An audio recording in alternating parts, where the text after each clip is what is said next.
Welcome. This is All Minus One Quick Shots. Folks, you may have heard late yesterday, the passing of H.R. 8 went through the House. Now, there's a lot to talk about with this, but essentially, what we are looking at is a bill that has been around for a little while, and they were finally able to get it through, the Democrats that is, on transfers of firearms and how that is to be done, and the use of background checks. Now, there is a large fallacy out there about some places require no background checks and whatever else. That's not true. It's a matter of if you are going through a federal firearms dealer, a licensed dealer, and this federal law would create such a thing. Now, before I get into that specifically, what I want to remind you of is how the media likes to work with campaigns like this, and they were on this a little bit ahead of time. You may have seen this video a few years back. You may recall this, and I'm just going to play it for you, and perhaps you will see the pattern here. Hi, I'm Fox San Antonio's Jessica Headley. And I'm Ryan Wolf. Our greatest responsibility is to serve our Treasure Valley communities, the El Paso, Las Cruces communities, Eastern Iowa communities, Mid-Michigan communities. We are extremely proud of the quality, balanced journalism that CBS 4 News produces. But We are concerned about trouble and trend of irresponsible, one-sided news stories plaguing our country. The sharing of biased and false news has become all too common on social media. More alarming, some media outlets publish these same fake stories without checking facts first. The sharing of biased and false news has become all too... Speaking of which, the mainstream legacy media is the biggest perpetrator of this. Now, of course, you could read some random blogs, or you could watch some YouTube videos or something where someone says something that is not factual. But they don't have the same control and influence or money behind them as the mainstream media. Nor are they getting knowledge from on high, from the top down, from those people who run the banks, the NGOs, the World Economic Forum, the UN, name your initialed whatever, the World Bank, whatever it may be. They're not a part of that. They're just people like me out there making content. They're independent. But yesterday I talked about ideologies and language, and one of the things that I spoke of specifically was this this concept that I have of not really holding to any ideology other than seeking the truth, and that I believe certain things based on what I witness in the truth. And this is exactly what I was talking about, that the world is run from the top down, not the bottom up, as it is supposed to be, at least in this nation of these United States. Too common on social media. More alarming, some media outlets publish these things simply aren't true without checking facts first. Unfortunately, some members of the media use their platforms to push their own personal bias and agenda to control exactly what people think. And this is extremely dangerous to our democracy. this is extremely dangerous to our democracy. This is extremely dangerous to our democracy. This is extremely dangerous to our democracy. This is extremely dangerous. Now, I've told you before, when they say things like this is extremely dangerous to our democracy, this is actually code amongst them. And again, this is my own speculation. You don't have to believe this, but it seems fairly obvious. When they say against our democracy, first, we are a republic. So we know that they're not being truthful. We know that their beliefs are misplaced. But two, what they really mean is us elite, us oligarchs. This is extremely dangerous to our power and our control, because democracy is always oligarchy, folks. It always is. Make no mistakes about it. That was the purpose of creating a republic, so there would not be some crazy oligarchy, and keeping the government minimalist, having a small watchdog state, basically there to protect your liberties and not much else. So in any case, that is that video. I'm not going to play the whole thing. You can go find that, of course. You can see the title there on screen. Now, this was interesting. I picked this up a few days ago as I do my regular meme mining, as I do a live show called The Ends Justify the Memes. Links are in the description, guys, if you were not aware or if you were new to this channel. Right here we have mass shooting surge in Florida as nation faces high record. Mass shooting surge in Wisconsin as nation faces high record. Mass shooting surge in Tennessee as nation faces high record, and so forth and so on. Now, this is a live Google search. This is my system right here, right? And we see the same thing. Mass shooting surge, mass shooting surge. There's a subreddit here, which is a very, very long list of the same thing. And then we had Tim Pool over on, Tim Pool's main page, his original page. Democrats pass new gun control bill. Media launches creepy coordinated propaganda on gun crime. I would encourage you to watch this. I know some of you, my regular audience who I engage with, are not fans of Tim Pool. I get why you're not fans of Tim Pool. Tim is still a really good news aggregate, in my opinion. And I'd much rather listen to him than, say, Ben Shapiro. I listen to a lot of folks, though. I am sub to thousands of channels on YouTube. Not all of them are political or philosophical or cultural. Some of them are exercise things. Some of them are food things. Some of them are video game things when I just want to relax. In any case, but Tim Pool is someone I go to nearly daily, generally daily. Now, I don't always watch his full content because sometimes I'm just like, okay, whatever, Tim. But the point is he did a pretty good job with this, showing this, talking about this last night. So what are we really getting into and what are we really talking about? Well, we're talking about this, again, H.R. 8, the Bipartisan Background Checks Act of 2021. Now, this, again, was introduced prior into the legislature, but it was not passed. And that's what happens.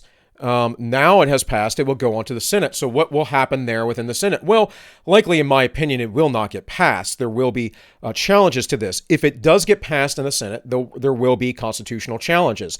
So they have to, since 2011, they have to put in the constitutional reasons why they are passing this bill.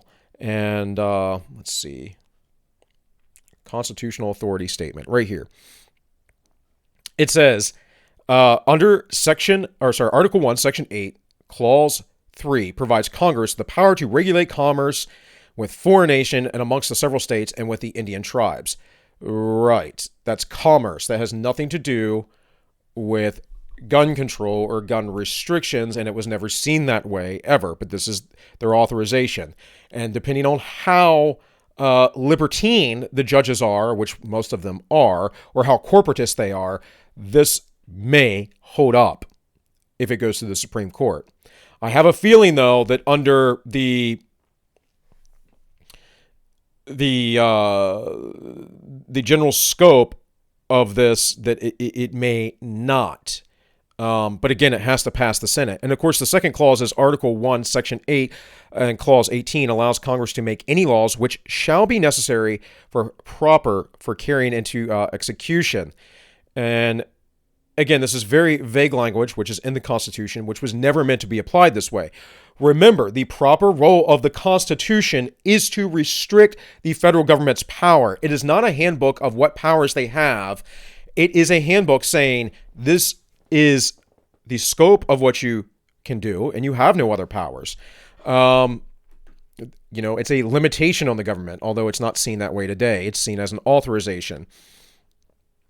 So here is the actual bill. These things are very easy to find, but essentially, let's just read this first line here. It says, the purpose of this act is to utilize the current background checks process in the United States to ensure individuals prohibited from gun purchases or possession are not able to obtain firearms. And basically, the whole thing is no straw sales. Technically, a straw sale is when you buy, and then you return you buy it with the purpose to sell it, or you buy it for somebody else immediately, not to have a private sale later on. But in most states, you can sell privately without going through an FFL. Now, I have done both in the past. I've sold privately to people before. I'm not a huge firearms guy. I of course, have some. But, I've done that, perfectly legal. And I've done it through paperwork because I've done it cross state lines before, which you certainly must do currently according to federal regulation, federal law. This is talking about regulating things within the state itself, not across state lines, which makes it unconstitutional, and it violates the 9th and 10th Amendment.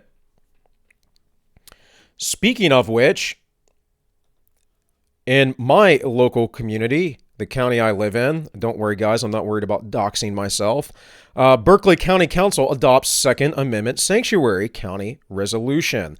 Martinsburg, West Virginia, Berkeley County Council President Doug Copenhaver took the lead Thursday in pressing for passage of a Second Amendment Sanctuary County resolution, which passed unanimously. This is why you need to go live in good communities, folks. And he says, we get emails, yada, yada, yada. Basically, they listen to the people. So I'm asking for the county council to support the resolution to make Berkeley County a Second Amendment sanctuary. Let me put this in dark mode, guys. It makes it a little bit easier for me and hopefully you as well. It says the biggest thing is that it says is the council is not willing to put any money into the effort to take anyone's guns away who are law-abiding citizens. The Second Amendment is one of the 10 amendments. Duh. Yeah, well, that's what you get for the Herald Mail. Anyways, it says other area communities have already adopted similar measures, including Washington County, that's over in Maryland, that's where I grew up, and Jefferson County, which is where Harper's Ferry is at. And Jefferson County is actually quite liberal. In fact, I believe a large portion of Jefferson County voted for Biden, but they are still against this. It's a college town county, so that's probably why. In any case, here's another article from the Journal-News. Berkeley County Council approves resolution to become Second Amendment sanctuary. This was March 11th, just yesterday. And again, it talks about how a unanimous vote went underway. Now, at the same time, they're doing similar measures in Arizona. This is an interesting article from January 9th. It says, here comes the crazy, a bill allowing Arizona to ignore federal gun laws. Well, the feds have no right constitutionally to implement these gun laws. This is a 9th and 10th Amendment issue. The Arizona government has every right to do this. And let's not forget the sanctuary city regulations. Let's not forget that Louisiana held out for decades on raising their drinking age to 21 because the federal government pressured everyone under Ronald Reagan, because of Nancy Reagan, to up the drinking age or they would not get federal highway funding, which is how the game is played. So this person writes in the AZ Central, some leftist idiot, oh, I can't just ignore some laws. Yeah, just like all leftists always do, they pick and choose what they can ignore. Well, sanctuary cities is moral. Ignoring gun regulations is immoral. Yeah, I don't think so. Here we have from January 8th, Arizona Republicans filed Second Amendment sanctuary bill to ban state aid and federal anti-gun activity. This is from the centersquare.com, Arizona. And then here from Fox 10 Phoenix, more Arizona counties approved sanctuary resolution on gun rights. This is February 10th. So they were foreseeing this coming because, again, folks, when you keep your ear and on the ground, you know, you listen to the things coming upstream, you keep your eye on the ball, you could see these things happening, which a lot of people have. Which is why a lot of people have been trying to stock up on ammo and such. So what does all this mean? Well, it means that there is going to be pushback, just like I said. Everyone who's panicking about this Joe Biden administration, and really Kamala Harris administration, if you watch the video, I should have had that queued up. Biden signs off on some bill the other day. I can't recall what it was. And Kamala picks him up. Or no, I know what it was. It was after he addressed the nation. She basically scoots him off. It's quite interesting to watch them juggle the president, who's obviously facing senility or dementia. It's a sad state, folks. Like I've said, as the sunsetting of America is happening, so is the sunsetting of our president. It is a quite profound metaphor and irony. but it is happening. In any case, back to the issue at hand here, the HR 8. What does all this mean? Well, the feds will get pushback in the Senate. I don't think this will pass, but if it does, if somehow it does, because of folks like Mitt Romney, and Mitt Romney will vote yes on this, folks. Mark my words. I would be very surprised if he votes otherwise. If the bill gets passed and it goes, I think there will be constitutional challenge. There will be a large constitutional challenge in the federal courts and eventually the Supreme Court. And if that doesn't happen, there will be state and local challenges, much like we have seen with marijuana over the years, where it's basically been completely ignored by the federal government because more and more states are saying, yeah, we're going to decide what we want to do. By the way, folks, the scheduling of drugs by the federal government is completely unconstitutional. We had to pass an amendment, the 20th, I believe it was, and the 21st Amendment to basically ban alcohol and then reestablish alcohol. And some people go, well, that's because alcohol's always been with us. Drugs have always been with us, folks. Shamans have always been around, psychedelics and everything else. It's been throughout humanity. That has nothing to do with it. It is a Ninth Amendment right that you get to put whatever you want into your body.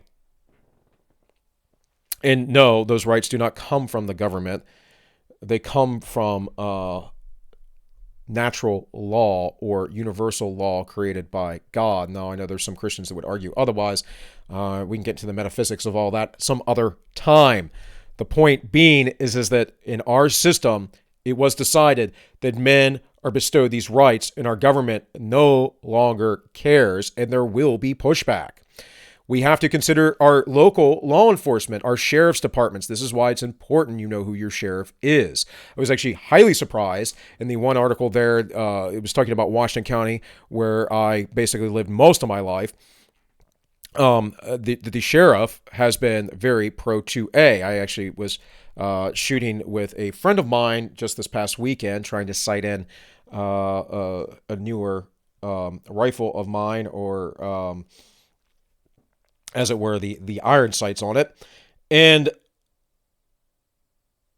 we were talking about that. He was telling me that the sheriff was really good about that. And I was actually very surprised because I used to work for the sheriff.